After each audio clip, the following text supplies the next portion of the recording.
কৃষ্ণপুর গ্রামের পাশে একটি বড় জঙ্গলে বাস করত একটি ছাগল আর দুইটি ছাগলছানা। সেই জঙ্গলে বাঘ আর শিয়ালও থাকতো। ছাগলছানা তার মাকে বলে, মা, জঙ্গলের পাশ থেকে ঘাস খেয়ে আসি মাঠে।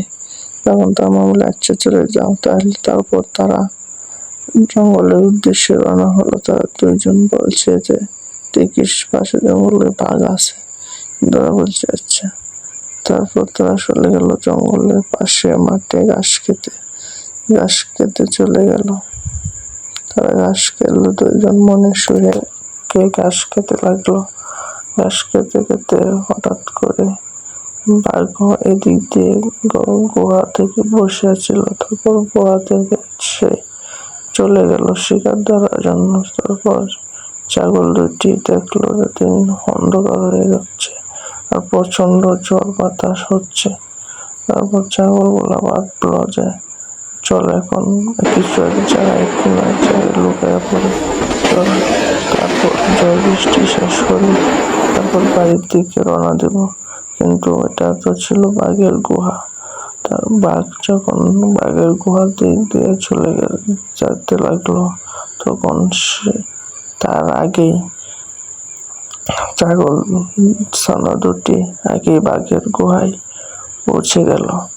তারপর তারা পৌঁছে বুঝতে পারলো যে এই গুহাটি বাঘের। তারপর একটি চিন্তা করলো, বাঘ এসে শুনে যে তারা আলাপ করতেছে দুইজন যে হা হা হা আজকে বাঘের মাংস খাবো। বাঘ তো ডরাইছে, প্রচুর ডরায়। সে একটি বুঝতে পারবে, প্রচুর ডরায় দৌড় একটি দিল।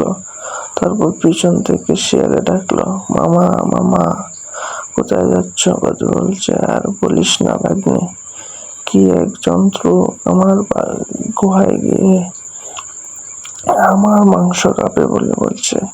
তারপর আমি শুনে ফেলেছি, তাই আগেই চলে এসেছি। কি বলো মামা, তোমার গুহায় কি এমন জিনিস গেল?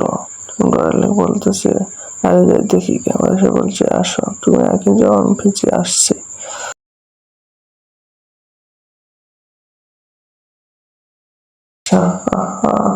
শিয়ালকে পাঠিয়েছি বাঘকে আনার জন্য, চিন্তা করো না। বাঘে চিন্তা করে, শিয়াল বেটা তো ওদেরই লোক, আমাকে বাইল চলতেছে।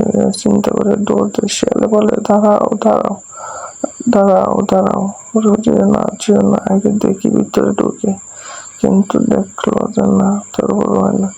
বাঘগুলি জ্বর থামার পরে শিয়াল আর বাঘ চলে যাওয়ার পরে দুই ছাগল বাইরে পড়লো। আইসা তার মাকে বললো। তাই গল্পের শিক্ষা হলো, বুদ্ধি থাকলে শিয়ালের আর বাঘের হাত থেকেও বেঁচে ফিরে যায়। উপস্থিত বুদ্ধি হলো সবচেয়ে বড়।